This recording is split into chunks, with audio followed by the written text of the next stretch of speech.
when Emmet was born and all of that ended, I literally looked at Cameron and I said, okay, when are we doing the next one? Which and at everybody that point, was like, what the heck is wrong? we all thought maybe she needs another little dose of something to put her back to sleep.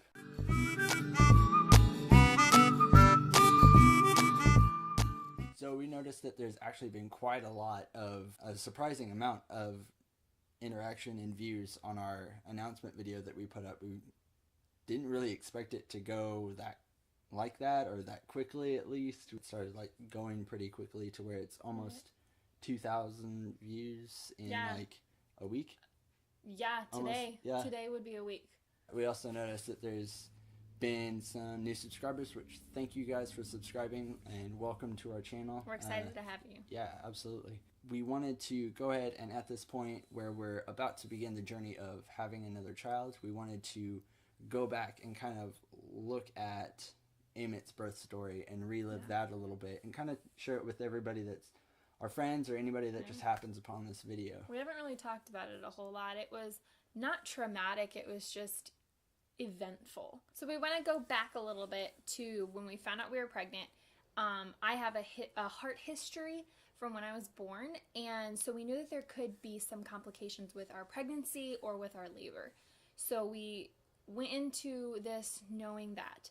We decided at the very beginning to have a home birth that we were very excited about. We're all about home births and natural ways, which you guys have probably already been able to tell by watching our daily vlogs. We already had our midwife picked out and her midwife assistant, and we're already making our payments and getting everything underway, seeing them quite a lot, appointments with both of them. Normal amount, yeah. And then all of a sudden at 28 weeks, we were out at an event called Sukkot. We're out camping with some friends, and we get a call from our midwife. She suggested, because I had been feeling palpitations, and I described it as I felt like my pulse was going to be coming, like protruding out of my neck. And of course it made me nervous, so at my previous appointment I told her about that, and she talked to some, I guess, doctor friends of hers, whatever, I don't really know, and they suggested that maybe I'm not a good candidate for a home birth at this point in time. At least definitely for my first child, so that we could see how my body labors. Yeah, and she wasn't quite comfortable helping us through at that point. And also, she doesn't do hospital births. Right. You know, some midwives, they will birth your baby or whatever at a hospital. She's not that way. She is strictly home birth. Yeah. So at that point, we kind of hit like this huge train wreck of emotions and plans, because we're very much right in the middle of our camping trip as well. So it was shattering for me, and I know it was shattering for you, because it's everything that Sarah had talked about since we met was to have a home birth, and all of a sudden we couldn't. So at that point, we enjoyed the rest of our camping trip, and when we got back, we actually talked to the woman that was going to be our midwife assistant, Taryn, and decided to make her our doula, and then we were going to start doing a hospital birth. We had gotten references for different doctors and hospitals that our midwife suggested, and so we did some interviews and stuff like that, and we ended up going to, or picking the certain hospital that we did, which was a great hospital. It had really great reviews and success rates, a high success rate there. So then we continued on, did our visits just as normal. Everything was normal from then on out. We actually did not want to do any ultrasounds, no sonograms. Up until that point, we hadn't had any, because there was no reason. We don't find out the gender of our baby when we're pregnant and everything. Well, they wanted to do some ultrasounds, like routine ultrasounds that we minimize. We told them we actually don't want to do a whole lot, but whatever ones you feel are absolutely necessary, that's okay. But there was this one moment, we'll tell you this fun story, that we were in an ultrasound and the tech told us, she's like, yeah, she's looking good. And then she stopped and she looked at us and she was like, she started backing herself up. That doesn't mean anything. That doesn't mean anything. I always just assume that they're she's, and I didn't. Every technician just picks a gender. Yeah, and so at that point, we're like driving home after that appointment, like, oh my gosh, it's a girl. We just got told what was going on. Well, all right, that kind of spoils the surprise. But we'll we were like, we'll continue to act. I mean, we don't really know. Surprised. Yeah. We were like, it Yeah. could have been a mess up, but we were still going to act surprised for our friends and family. Moving forward from there to the actual delivery, Sarah was actually already past 40 weeks. We were almost to 42 weeks when everything started to go down. I think we were at like 41 weeks and like 5 days or something like that. 6, 7. So it was, Emmet was born on a Saturday, and starting Thursday night is when Sarah started feeling contractions. I think about like 8 o'clock. No, it was 11 o'clock on the dot. But she did not wake me up, which I felt kind of bad about, but she was like, oh, I'm having contractions. They were nothing. They really, they were very calm, very chill. So that started at 11, and it was about 2:30 in the morning that I woke you up, because they were getting much more intense. My mom was already staying with us at that point. She had started staying with us at 40 weeks, so she was there for quite a while. Long time. My poor mother. So I started feeling them at that point, and then 2 o'clock, 2:30 is when I woke him up, and I said, I can't do this on my own anymore. We started the whole Snapchat journey of filming this birth story. Because we wanted to have a fun way of letting our friends and family know without having to text everybody or answering all these phone calls. It's like, just everybody add us on Snapchat, and I'll make little videos and take pictures. Which is cool, because we got to document it. Yeah, it did work out a lot, which we'll throw some of those slides in here a little bit. Oh, yeah, definitely. So at that point, when Sarah woke me up, we had actually done the Bradley course. Mm-hmm. So I knew kind of what to do in order to keep things moving smoothly. And so we went and put her in the bath just to get a little bit of warm water running. And, that can also, if they're not real contractions, it can slow them down, or make them go away if they're not real. If they're just Braxton Hicks and your body is just kind of freaking out a little bit. Which it did actually make them slow down. So we went back to sleep, and in the morning they kind of peaked back up again. And so Sarah and I got a little anxious and decided to try walking the baby out. So we went to the mall.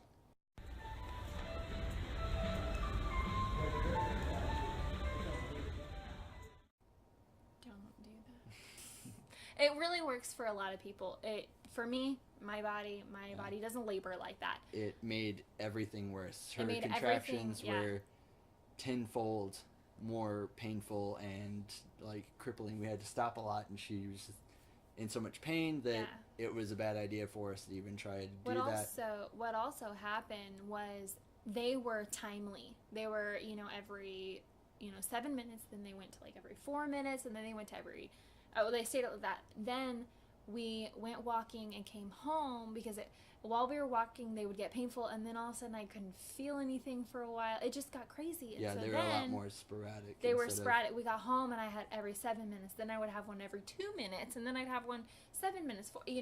They became so sporadic that we realized, okay, something's wrong. Something's not right here. So I contacted my doula and told her what's been going on. And she offered some information of doing some exercises, some positions that will move the baby into position to engage more into labor. On Friday night, we actually, after everything had slowed back down, we decided to go to bed and woke up about 8:30, 9 o'clock, somewhere in there. Everything was picking back up again. Her contractions were about 5 minutes apart, 8 to 5 minutes apart, kind of doing that wave thing again. Then we went back into some warm water into a bath. Noticed that everything actually started kicking off a little bit more, and I think she was getting up to contractions. She was definitely at 5 minutes. I think she started hitting some 3-minute gaps in between contractions. The 3-minute gap was a little risky because we actually had to drive quite a bit into the city to go to the hospital that we were going to go to have Emmet. Okay, contractions are pretty frequent. They're really extreme contractions, quite painful. So we called everybody that was our birth team. Sarah had some people that she wanted to be there to encourage her and help her go through this, as well as our doula. And then we got in the car and headed up to the city. When I was in the car, they were not... I didn't have any contractions, hardly at all. I think I had like maybe one or two both times, or the multiple times that we were in the car. during this entire labor process. They would calm down in the car, which really made me confused. When we got to the hospital, they checked me into triage and all that kind of stuff to find out where you are in your labor process. We got in there, I was having the contractions, they were timing the contractions and measuring the intensity of the contractions, and they were contractions, they were real contractions. But I was not dilating at all. I was 100% effaced, I remember that, but I wasn't dilating at all.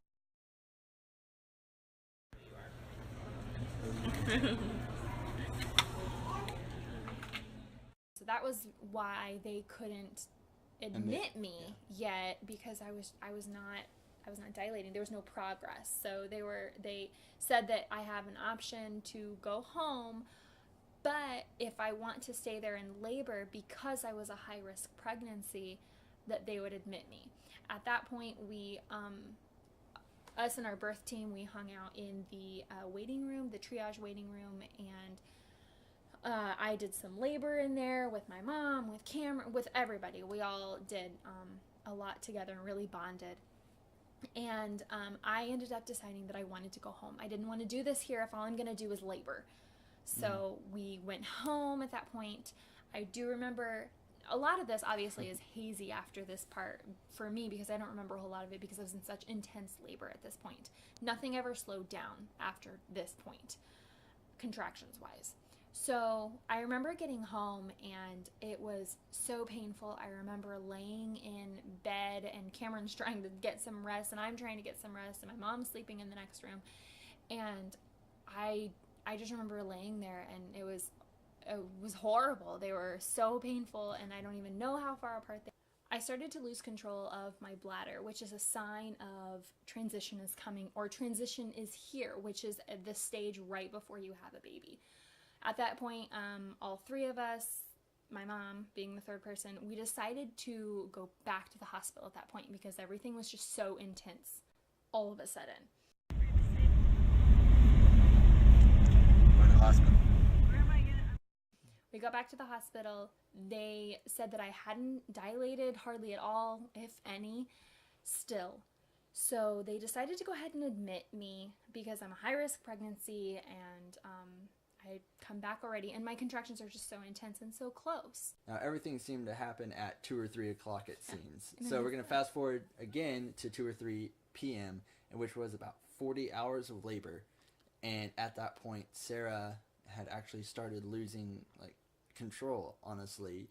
Her body was so tired, she had hardly gotten any rest. She couldn't sleep because of the contractions were keeping her up.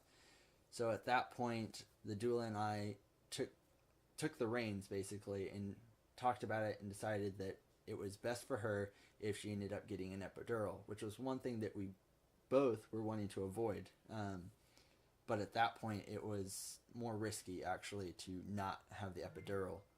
So Sarah got the epidural and also this one shot that was supposed to help for sleep.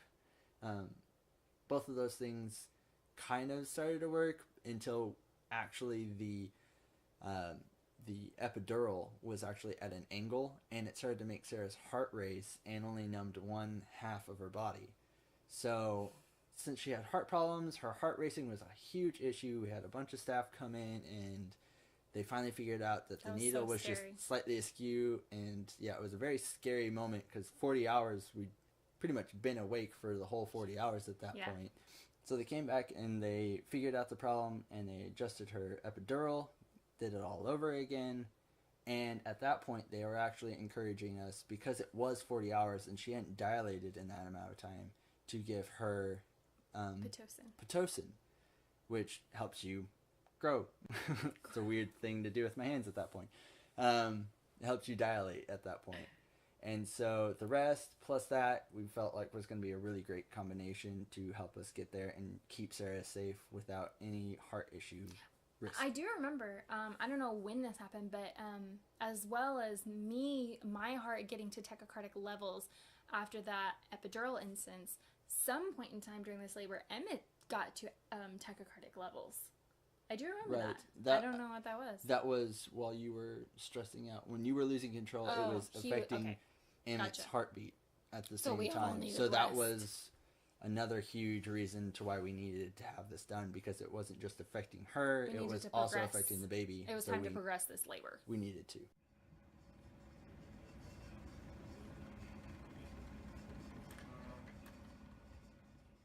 So we get all that done, and then Sarah starts to fall asleep, and I'm encouraged by my mother-in-law and our doula to also try and rest at the same time, because I was going to need my energy to help her go through the experience of birth. So I slept for about 2 hours. I just laid down on the floor and passed out because I'm that kind of person. The hospital floor. I think I threw my jacket down, Yeah. but it was just like there was no other place to sleep. Yeah. We both woke up at that point. Sarah's rest actually really helped, because all of a sudden, well, yeah, they both did their job, which was awesome news. And Sarah woke up and she was at a 7 at that point. So the nurses were like, "Hey, we can start preparing for this. Great, this is awesome." Then we decided to let Sarah rest a little bit more just to keep it progressing, and we're going to come in a little bit later and see if she was a 10 and ready to do everything, ready to go. She slept for a couple hours, and then about 8:45 woke up suddenly with the urge to push. The reason I woke up with the urge to push is because we had told them that I wanted to experience the labor part. I wanted to feel my baby. I wanted to push. I wanted to do the work. I didn't want to just be told when to push. So we had them just give me an amount that would fade off at that point. Would start to taper off when I would get to that point of pushing. So I woke up at 8:45 and I said, "Okay, it's time, I gotta push." And they said, "Okay, let's check you." So they looked and I was a 10. I was ready. It was time to push. So we began pushing. You have to push for a while, if you don't know this, to get the baby fully in position to come out. So I pushed for 1 hour. I started about 9 o'clock and Emmet was born at 10:08 p.m. Because of an unknown issue that we realized, my water never broke. I had a slow leak and no one realized that. No one knew that. It caused me to bleed after Emmet was born, after the placenta was born. So I ended up losing 2 liters of blood at that point, and I had the baby, I had Emmet on my chest. We found out it's a boy, all that awesome stuff happened. I was nursing Emmet, which he latched on perfectly, but yet awesome. Down here, I'm bleeding profusely. And there's doctors and nurses rushing in. We're trying to enjoy our baby, and I'm shaking. I'm beginning to shake. I'm saying that I'm freezing cold. Yeah, we had, like, I don't know how many piled on warm blankets and warm towels that they had warmed up somewhere, and they were, like, bringing them all in. I think the entire floor, all the towels were on top of Sarah at one point, because she went Snow White. Like, Snow White, and started shivering.